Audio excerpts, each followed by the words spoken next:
کہ بے شمار حکمتیں ہیں جس کی وجہ سے آپ نے یہ شادیاں فرمائیں. یہ شوق کی شادیاں ہوتی تو 25 سال کی عمر میں ہوتی. ایسا حسین جس کو دیکھ کے آنکھ نہ بھرے کون ہوگا جو اسے بیٹی نہ دے. سب سے عالی خاندان، سب سے عالی نسب، سب سے حسین و جمیل، وسیم قسیم. اور وسیم و قسیم تھے، جسے دیکھ کے جینا بھرتا وہ وسیم ہوتا ہے. جو ہر انگ سے حسین و وہ قسیم ہوتا ہے. پھر 50 سال سے شادیاں شروع ہوئیں اور 60 سال تک 10 سال میں آپ نے 10 شادیاں فرمائیں. یہ سب اللہ کے امر کی تھیں. اس میں حضرت عائشہ رضی اللہ تعالیٰ عنہ کنواری ہیں، باقی سب بیوہ ہیں. آپ کو ان سے محبت زیادہ تھی. انہی کے سینے پر آپ کا انتقال ہوا، انہی کے گھر میں آپ کا انتقال ہوا، انہی کے حجرے میں آپ کو دفن کیا گیا. اس میں آپ نے سب سے سادہ شادی کی، سب سے سادہ حضرت صفیہ سے شادی کی اور فرمایا بھائی اپنی روٹی لے تے میرے کو آ جاؤ. ولیمہ ہونے لگا. بھائی ولیمہ کیوں جائے ولیمہ؟ بھائی آپ نے اپنی روٹی پکاتے لے آؤ میرے کو آ جاؤ، پٹھی کھا لو. یہ چل بھائی ہر غریب سے غریب آدمی ایسا کام کر سکتا ہے. میں تو روٹی لے آویں، تو لے آویں، آ جاؤ بھائی پرانو کھواؤ، کم ویلا ہو گیا. ٹھیک ہو گیا. یہ سب سے سادہ شادی آپ نے فرمائی ہے کہ میری امت کا غریب سے غریب آدمی بھی اس کی بیٹی کی شادی ہو جائے اور وہ کسی سے شادی کر سکے. تو سارے لوگ اپنی روٹی لے کر آئے. اس دسترخوان پہ گوشت نہیں تھا، سوکھی روٹیاں تھیں، کھجور تھی اور پنیر تھا. شادی ہو گئی.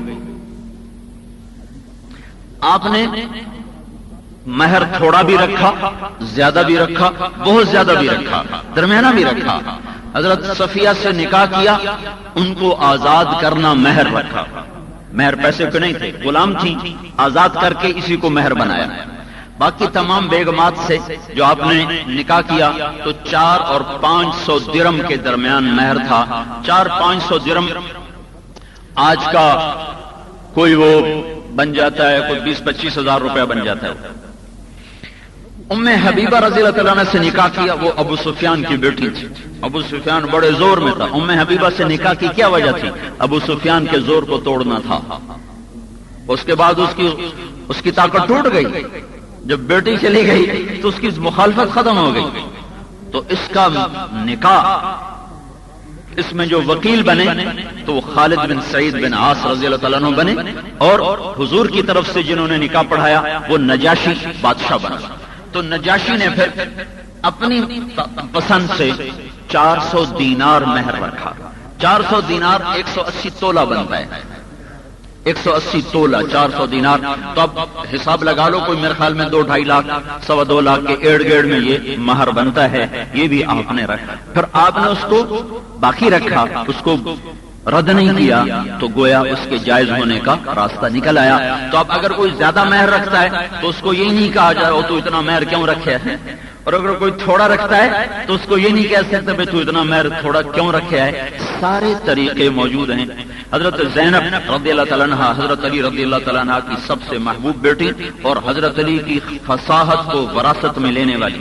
حضرت علی کی فصاحت اخطب الانبیاء بعد الانبیاء، نبیوں کے بعد حضرت علی جیسا فصیح انسان دنیا میں نہ پیدا ہوا نہ ہوگا. ان کی وہ فصاحت بیٹوں کو نہیں ملی، بیٹی کو ملی. حضرت زینب کے پاس وہ فصاحت تھی. نکاح ہوا عبداللہ بن جعفر رضی اللہ تعالیٰ عنہ کے ساتھ. 40,000 درہم اس کا مہر رکھا گیا. 40,000 درہم جو آج کا کوئی 10-12 لاکھ روپیہ بنتا ہے. عبداللہ بن جعفر خود بہت بڑے تاجر تھے. تو یہ ساری شیکیں میں آپ کو بتا رہا ہوں کہ یہ سب شریعت کے اندر ہیں، شریعت سے باہر کوئی نہیں ہے. پھر آپ نے حضرت فاطمہ رضی اللہ تعالیٰ عنہ کا نکاح فرمایا. وہ چونکہ مدینے میں تھا اور رقیہ مکے میں، زینب مکے میں شادی ہوئی.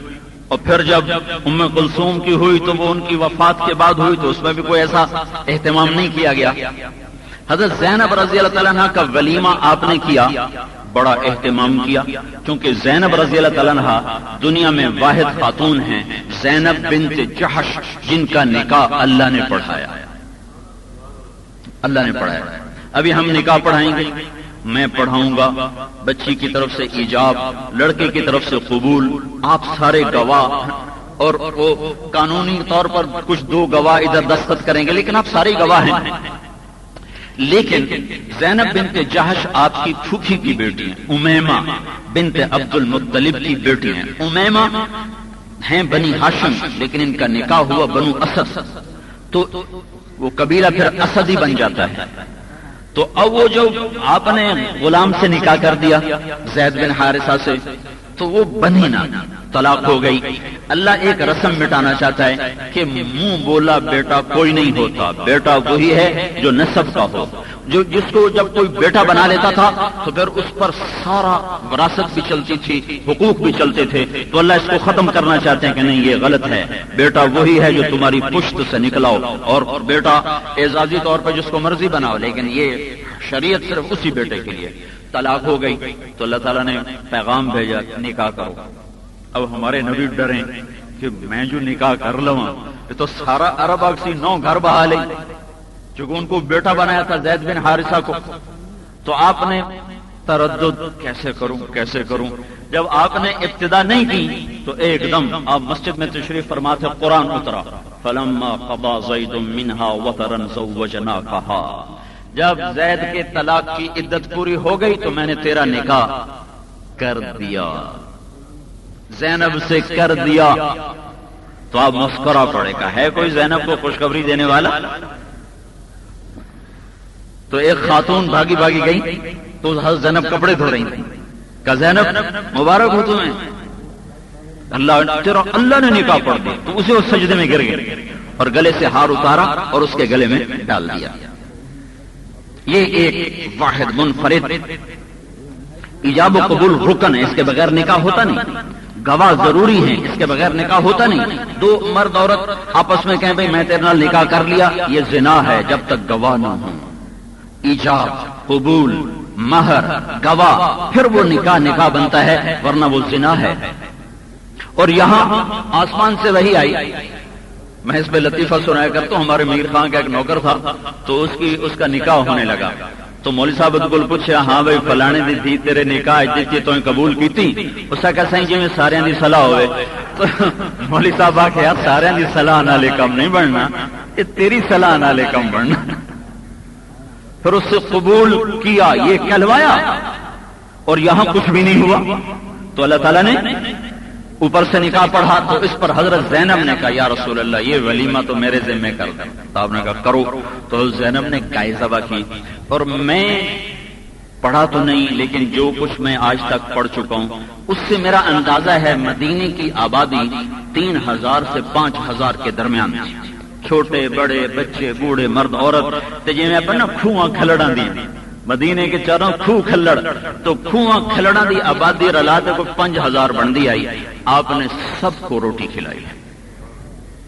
یہ بہت بڑا ولیمہ ہوا۔ تو اب اگر کوئی آدمی سورے علاقے کے لوگوں کو بلا لے، اس میں ناچ گانا نہ ہو، اس میں آتش بازی نہ ہو، اور اس میں فخر نہ ہو، تکبر نہ ہو، ریاکاری نہ ہو، تو اللہ کو پسند ہے، چونکہ اللہ کے نبی کو پسند ہے۔ لیکن اگر اس میں ناچ گانا ہو، ریاکاری ہو، فخر ہو، تکبر ہو، پھر وہ مردود ہے۔ آتش بازی ہو، لکھوں روپے دی آتش بازی ساڑ چھڑی، یہی لاکھوں روپے سے کسی غریب کی بیٹی کی شادی ہو سکتی۔ تو اس ولیمے میں سارا مدینہ مدعو تھا، سب کو کھانا کھلایا گیا، اور یہاں پردے کا حکم آیا۔ 5 ہجری کا یہ واقعہ، پردے کا حکم آیا۔